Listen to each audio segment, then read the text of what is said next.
Olá pessoal, eu sou a Magali Brito, eu sou a criadora desse canal Seguindo os Rastros. Aqui eu conto casos criminais, de mistérios, então se você gosta desse tipo de conteúdo, eu te convido a se inscrever no canal, ativar o sininho, daí o YouTube vai te avisar sempre que eu soltar um vídeo novo. Eu posto vídeos aqui às terças e quintas, então se você gostar desse tipo de conteúdo, deixa o seu like no final do vídeo. Vamos ao caso de hoje.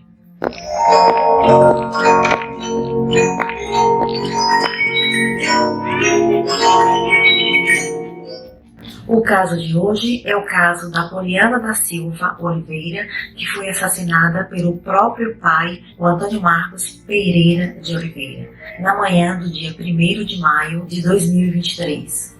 Vamos ao caso de hoje.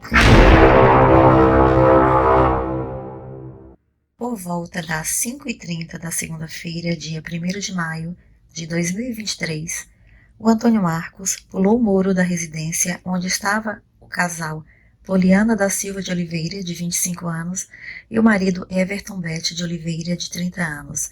Eles, que eram moradores de Marmeleiro, no Paraná, estavam visitando a casa do pai do Everton, na cidade de Galvão, em Santa Catarina. Então, o Antônio teria quebrado o vidro e entrado pela janela da cozinha da casa onde a família estava. O Everton teria sido a primeira vítima. O Antônio o segurou pelo pescoço e atirou no peito. O Everton caiu. A próxima vítima foi o irmão do Everton, que foi atingido por 2 disparos e desmaiou. Esse rapaz sobreviveu. A Poliana, que estava no quarto, ao ouvir os tiros, saiu ao encontro do pai e teria dito: "Eu sei que é a mim que você quer. Eu estou aqui, não atira mais em ninguém." Ainda segundo o relato dos familiares, a Poliana implorou ao pai para que ele parasse e que não fizesse mais mal a ninguém. Então, ele fez a Poliana se ajoelhar em sua frente e atirou, matando-a com um tiro no lado esquerdo do rosto. Nesse momento, o sogro da Poliana conseguiu pegar uma arma e atirar no Antônio Marcos, que mesmo ferido, também revidou, atingindo o sogro. O Antônio Marcos acabou falecendo por conta dos tiros que recebeu. Segundo a perícia, foram 5, e o sogro da Poliana se recuperou bem no hospital. Segundo o relato de familiares, quando a Poliana era ainda um bebê, a mãe dela e o pai, Antônio Marcos, tinham um relacionamento muito conturbado, sobretudo por conta das agressões sofridas por ela. É dito que as agressões à mãe começaram quando ela ainda estava grávida da Poliana.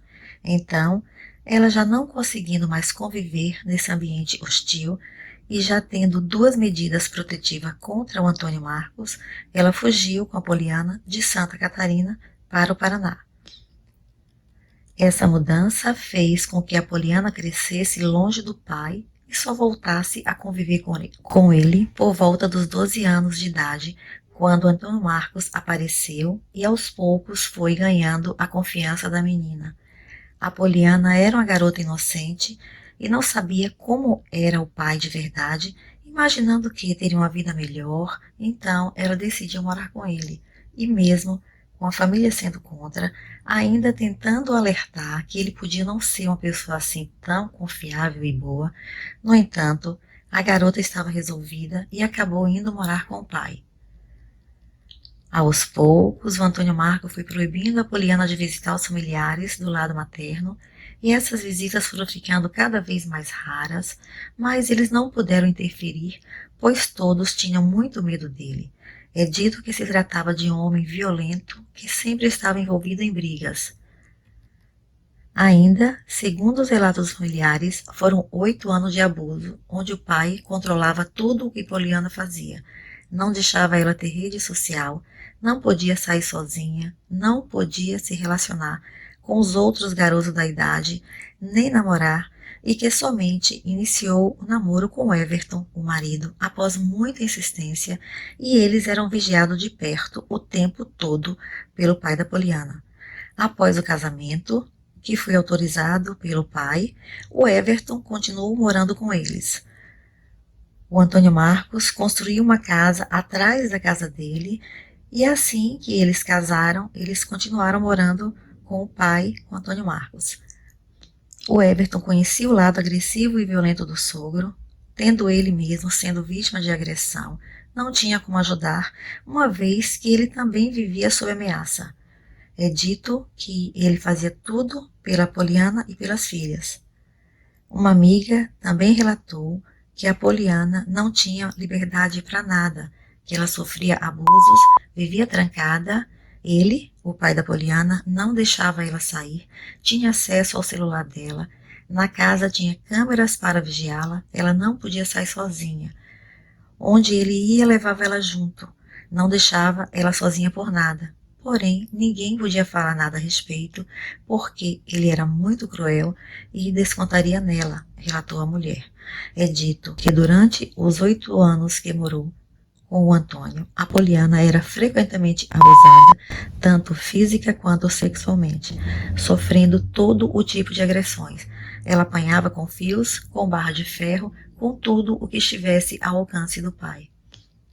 Então, em 2019, não suportando mais a situação, a Poliana entrou em contato com um familiar através de uma rede social e a jovem contou as torturas às quais era submetida. Segue um trecho da mensagem que a Poliana enviou a um familiar. Tia, não conta nada pra mãe, por favor. Eu tinha uma cachorrinha e ele matou, tia, com uma pedra de calçamento. Deu só na cabeça da cadelinha que eu tinha ganhado do Everton e jogou nos meus pés e disse: leva isso, é teu também. É tanta coisa, tia, tanta coisa que dá um livro. Ele já me bateu com corrente, com pau, espeto, fio, barra de ferro, tudo o que imaginar que dê para machucar, ele já me bateu.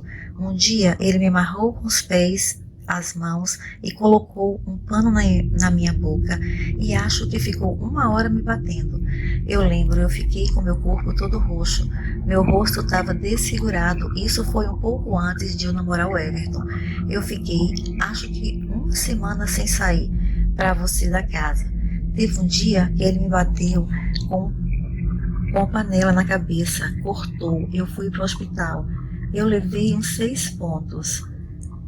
Ainda tenho a cicatriz ainda na cabeça. Tantas e tantas vezes ele me espancou, eu nunca contei isso para ninguém.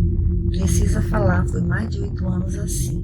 Mas eu chorei muito, todas as noites pedindo a Deus para parar com tudo isso. Tia, essa conta ele nem sonha que tá ativa. Se ele sonhar, sei lá o que ele faz comigo.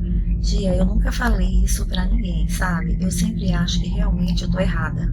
Ele fala que eu sou uma mãe ruim, sem responsabilidade, que não cuido bem da minha filha. Isso dói muito. Esse último dia que ele me bateu foi porque ele deu um tapa forte na mão da Lorena. Ela chorou muito. Eu enfrentei ele me bateu com um espeto de carne e disse que tinha direito também, porque ele ajudou a criar, só porque ela, sem querer, atingiu uma bonequinha no olho dele, só porque ela queria brincar. Sendo sincera, tia, eu quero muito ir embora daqui, mas eu não tenho coragem. Everton sabe que eu sofro muito, só que eu sempre falei para ele não enfrentar o pai, porque ia sobrar para ele, e o coitado não tem boca para nada. A verdade, tia, ele nunca deixou eu morar com Everton. Essa de ir para Curitiba foi só um pretexto para me obrigar a ir junto, para eu ter que me separar. Mas eu e o Everton sempre nos amamos, ele nunca deixou a gente. Tia, a mãe me avisou tanto, coitada, ela disse que ele ia fazer as mesmas coisas que fez com ela. É, Deus ensina, tia. Ele não deu chance. Ele não deixa eu ir aí nem visitar os meus avós. Nada, eu não posso sair. E se sair, tenho que dizer tudo o que eu fui fazer. Nessas mensagens, ela contou que ele a espancava muito, mas que ela tinha muito medo e nunca contou nada para ninguém, pois ele ameaçava matar os familiares e até mesmo a própria filha da Poliana. E foi pensando em salvar a filha que a Poliana fugiu para a cidade de Jaraguá do Sul, de Santa Catarina. Com a ajuda de parentes próximos, a Poliana foi levada para o Paraná, onde ela tomou a decisão e reuniu coragem suficiente para denunciar todos os abusos que sofreu. É dito que, apesar de sofrer os piores horrores, ela era uma menina extremamente amorosa com todos, tinha um coração puro e pensava sempre em ajudar as pessoas. Ela também amava a natureza e tinha gatinhos e uma cachorrinha de estimação. Segundo o TJSC, em 2 de março de 2022, o Antônio Marcos foi condenado a 90 anos de reclusão e cumpriu 6 meses da pena em regime fechado, mas recorreu da decisão e o Tribunal de Justiça manteve a condenação, ajustando a pena para 37 anos de prisão, e ele aguardava a expedição do mandado de prisão em liberdade. Após a prisão de Antônio Marcos, o casal voltou para perto da família, mas logo chegou à cidade, Apoliana soube que o pai havia sido solto, e essa notícia deixou ela muito apreensiva e com muito medo. E fato é que ela e o marido passaram a ser constantemente ameaçados por Antônio Marcos, que sempre dizia que ia acabar com a vida dela. Apoliana fazia acompanhamento psicológico, não gostava de sair, vivia sempre com a casa trancada, não dormia bem. Ela dizia que sempre sonhava com o assassino chegando para matar a ela e a todos na casa. A tia revela que Apoliana era uma menina visivelmente traumatizada e transtornada, que vivia atormentada com medo que o pai cumprisse as promessas e ameaças que fazia. E infelizmente, em 1º de maio, o Antônio Marcos cumpriu as ameaças e acabou com a vida do casal. Bem, pessoal, esse foi o caso de hoje. Eu peço a vocês, se gostarem, deixem o seu like, que ajuda no crescimento do canal. Fiquem com Deus. Até mais.